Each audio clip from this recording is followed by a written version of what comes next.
അഗ്നിസാക്ഷി ഭാഗം 33. വീണ പറഞ്ഞത് കേട്ട് എല്ലാവരും അമ്പരപ്പോലെ അവളെ നോക്കി. അനന്തവുമാകെ അന്നം വിട്ട് നിന്ന് പോയി. വീണ, നീ പറയുന്നത്? കാശി വിശ്വാസം വരാതെ ചോദിച്ചു. സത്യമാണ് കാശിയേട്ടൻ, എനിക്ക് വേണ്ടി സ്വന്തം ജീവിതത്തിന് വെച്ച ആളല്ലേ കാശിയേട്ടൻ. ആ കാശിയേട്ടന് വേണ്ടി ഇത്രയെങ്കിലും ചെയ്തില്ലെങ്കിൽ പിന്നെ ഞാൻ ജീവിച്ചിരുന്നിട്ട് എന്താ കാര്യം? അത് കേട്ടത് കാശിയുടെ കണ്ണുകൾ നിറഞ്ഞു. വീണ തിരിഞ്ഞ് അനന്തവിനെ നോക്കി. ഡോക്ടർ, ഓപ്പറേഷൻ എന്താ വേണ്ടതെന്ന് വെച്ചാൽ പറഞ്ഞോളൂ, ഞാൻ തയ്യാറാണ്. കുറച്ച് ടെസ്റ്റൊക്കെ ചെയ്യണം. വീണ വരൂ, അനന്ത് പറഞ്ഞു. വീണ എല്ലാവരെയും നോക്കി, പിന്നെ അനന്തുവിനൊപ്പം നടന്നു. കാശി ആശ്വാസത്തോടെ കസേരയിലിരുന്നു.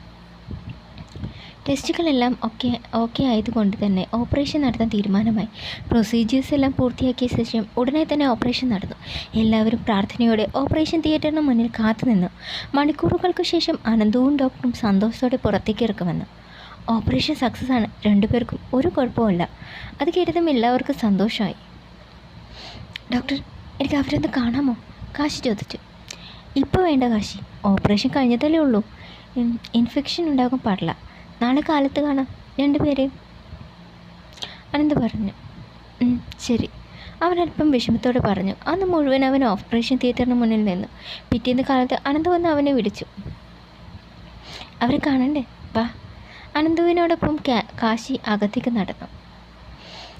അടുത്തടുത്തുള്ള വീടുകളിലായി വീണയും പാർവതിയും കിടത്തിയിട്ടുണ്ടായിരുന്നു. രണ്ടാളും അവനെ നോക്കി. പക്ഷേ വീണയെ ശ്രദ്ധിച്ചതേയില്ല. നേരെ പാർവതിയുടെ അരികിലേക്ക് ചെന്നു. പാറു മോളെ, നിനക്ക് കുഴപ്പമൊന്നുമില്ലല്ലോ?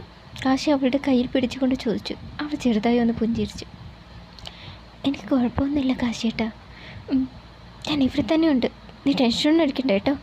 അവൻ അവളുടെ നെറുകയിൽ തലോടി നെറ്റിയിൽ ഉമ്മവിച്ചു. വീണ ഇതൊക്കെ നോക്കി. അവളുടെ ഉള്ളിലെവിടെയോ ചെറിയൊരു നീരിൽ പോലെ തോന്നി. എങ്കിലും ആ കാഴ്ച കണ്ട് അവൾക്ക് സന്തോഷം തോന്നി. ഇതൊക്കെ അനന്ത് ശ്രദ്ധിക്കുന്നുണ്ടായിരുന്നു. കാശി, അധിക സമയം ഇവിടെ ഇരിക്കാൻ പറ്റില്ല, അവൾ ഉടനെ തന്നെ റൂമിലേക്ക് മാറ്റും, അനന്ത് പറഞ്ഞു.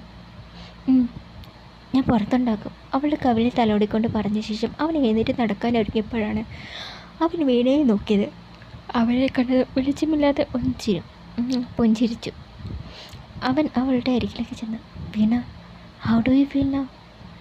എനിക്ക് കുഴപ്പമൊന്നുമില്ല കാശിയേട്ടാ, താങ്ക് യു സോ മച്ച്, എൻ്റെ പാറുവിനെ ജീവനോട് എനിക്ക് തിരിച്ചു തന്നതിന്, അവൻ പറഞ്ഞു. എന്താ കാശിയേട്ട ഇങ്ങനെയൊക്കെ പറയുന്നത്? പാർവതി എനിക്ക് കൂടെപ്പിറപ്പിനെ പോലെയാണ്. അവളുടെ ജീവനെ രക്ഷിക്കേണ്ടത് എൻ്റെ കൂടെ കടമയല്ലേ? അങ്ങനെ ഞാൻ കണ്ടുള്ളൂ. ഉണ്ണിക്കുട്ടൻ മുറിയിലുണ്ട്, ഉറക്കമാണ്, കുറച്ച് കഴിഞ്ഞ് കാണാം. അവളൊന്ന് മൂളി. കാശി പതിയെ പുറത്തേക്ക് നടന്നു. അവൻ്റെ പെരുമാറ്റത്തിൽ അനന്തുവിന് അതിശയം തോന്നി. ഇതെന്ന് ഇങ്ങനെ? പാറുവിനോട് അവൻ സ്വന്തം ഭാര്യയോട് പെരുമാറുന്ന പോലെ സ്നേഹത്തോടെ പെരുമാറുന്നത്. പക്ഷേ വീണയോട് അങ്ങനെയല്ല. അവൾ അവൻ്റെ ഭാര്യ മാത്രമല്ല, അവൻ്റെ കുഞ്ഞിൻ്റെ അമ്മ കൂടിയല്ലേ. എന്നിട്ടും ഒരു അന്യയോടെന്ന പോലെയാണ് അവൻ സംസാരിക്കുന്നത്. പക്ഷേ വീണയ്ക്കത് ദേഷ്യമോ പരാതിയോ ഇല്ല. എന്താ ഇങ്ങനെ? അവൻ ആലോചിച്ചു. പിറ്റേന്ന് രണ്ടുപേരെയും മുറിയിലേക്ക് മാറ്റി. കാശി തന്നെ പാർവതിയെ പിടിച്ച് കട്ടിൽ കിടത്തുകയും ഭക്ഷണം കൊടുക്കുകയും മരുന്നെടുത്ത് കൊടുക്കുകയും ഒക്കെ ചെയ്തു. പക്ഷേ വീണയുടെ കാര്യങ്ങളെല്ലാം അമ്മയോ അമ്മായിയോ ആണ് ചെയ്തത്. അവൾക്ക് വേണ്ട മരുന്നും കാര്യങ്ങളും വാങ്ങിക്കൊടുക്കുകയും അവളോട് കുറച്ചൊക്കെ സംസാരിക്കുകയും ചെയ്യുന്നുണ്ടെങ്കിലും അവർക്കിടയിൽ ഒരു ബൗണ്ടറി ഉള്ളതായി അനന്തുവിന് തോന്നി. ഇനി രണ്ടാളും കുറച്ച് നടക്കുകയൊക്കെ വേണം. ഡോക്ടർ നിർദ്ദേശിച്ചതനുസരിച്ച് പാർവിൻ്റെ കൈപിടിച്ച് കാശി അവളെ കോറിഡോറിലൂടെ നടക്കാൻ സഹായിച്ചു. ഇത് കണ്ട് വീണയും പതിയെ എഴുന്നേറ്റ് നടക്കാൻ ഒരുങ്ങിയത് പെട്ടെന്ന് വീഴാൻ പോയതും ഒരു കൈ വന്ന് അവൾ താങ്ങി. അവൾ ആദ്യം ഒന്ന് ഭയന്നു, പിന്നെ മുഖമുയർത്തി നോക്കി. തന്നെ നോക്കി ചിരിക്കുന്ന അനന്തുവിനെ കണ്ടതും അവൾ അമ്പായിരുന്നു. അതെ, തനിക്കൊരു ഓപ്പറേഷൻ തന്നെയാണ് നടത്തുന്നത്. പാറുവിനെ പോലെ വിശ്രമം കുറച്ച് തനിക്കും ആവശ്യമാണ്, അവൻ പറഞ്ഞു. അത് പിന്നെ ഞാൻ ഡോക്ടർ നടക്കണമെന്ന് പറഞ്ഞതുകൊണ്ട് ഒന്ന് നടന്നു നോക്കിയതാ. നടക്കാൻ പറഞ്ഞാൽ ഇങ്ങനെ ചാടിത്തുള്ളി നടക്കുകയല്ല വേണ്ടത്, പതിയെ നടക്കണം, വാ ഞാൻ സഹായിക്കാം. അതും പറഞ്ഞ് അവൻ കൈ നീട്ടി. അവൾ ആദ്യം ഒന്ന് മടിച്ചു, പിന്നെ മടിച്ച് ആ കയ്യിൽ പിടിച്ചു. പിന്നെ പതിയെ അവനോടൊപ്പം നടന്നു. നടക്കുമ്പോൾ അവൾക്ക് വേണ്ട നിർദ്ദേശങ്ങളും എല്ലാം അവൻ പറഞ്ഞു കൊടുക്കുന്നുണ്ടായിരുന്നു. അവൾ അതെല്ലാം ശ്രദ്ധയോടെ കേട്ടു. മതി കാശിയേട്ട, എനിക്ക് വയ്യ, കുറച്ച് സമയം ഇവിടെ ഇരിക്കുക, പാറു ക്ഷീണത്തോടെ പറഞ്ഞു. ശരി. അവൻ അവളെ കസേരയിലിരുത്തി. ഒപ്പം അവനും ഇരുന്നു. അപ്പോഴാണ് അനന്തുവിൻ്റെ കൈയും പിടിച്ച് ഓരോന്ന് പറഞ്ഞുകൊണ്ട് നടന്നു വരുന്ന വീണയെ പാർവതി കണ്ടത്. അവൾ അത് കണ്ട് അമ്പരന്നു. വീണയെ ഇത്രയും പ്ലസൻ്റായി ഇതിനു മുമ്പ് താൻ കണ്ടിട്ടേ ഇല്ല. കാശിയേട്ടാ, അത് നോക്കിയേ, പാർവതി ചൂണ്ടിയിടത്തേക്ക് അവനെ നോക്കി. ആ കാശ് കൊണ്ട് അവനും ഒന്ന് അമ്പായിരുന്നു. എന്ത് ഭംഗിയാണ് അവൾ ചിരിക്കുന്നത് കാണാൻ. എനിക്ക് ഇത്രയും സൗന്ദര്യം ഉണ്ടായിരുന്നു, പാർവതി ചോദിച്ചു. കാശി അത്ഭുതത്തോടെ അവളെ നോക്കി. പാർവതി പറഞ്ഞത് ശരിയാണെന്ന് അവന് തോന്നി. ഇന്നേ വേളെ ഇതുപോലെ ചിരിച്ച് അവളെ ഞാൻ കണ്ടിട്ടില്ല. അവൻ മനസ്സിലോർത്തു. അപ്പോഴേക്കും ഇരുവരും നടന്ന കാശിയുടെയും പാർവതിൻ്റെയും അടുത്തെത്തിയിരുന്നു. ആഹാ, നിങ്ങൾ എവിടെ ഇരിക്കുകയാണോ? വയ്യാണിതോ, എന്തോ ഒരു ക്ഷീണം പോലെ തോന്നി, പാർവതി പറഞ്ഞു. ഒരേ നടത്തം നടത്തുകയാണ് വേണ്ട, ഇടയ്ക്ക് വിശ്രമിച്ച് നടന്നാൽ മതി.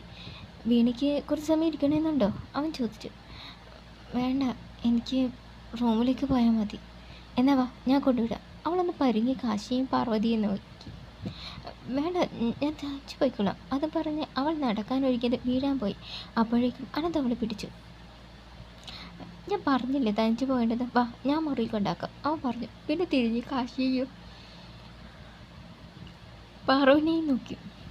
ഞാൻ ചെല്ലട്ടെ, നിങ്ങൾ പതുക്കെ വന്നാൽ മതി, കാശി പറഞ്ഞു.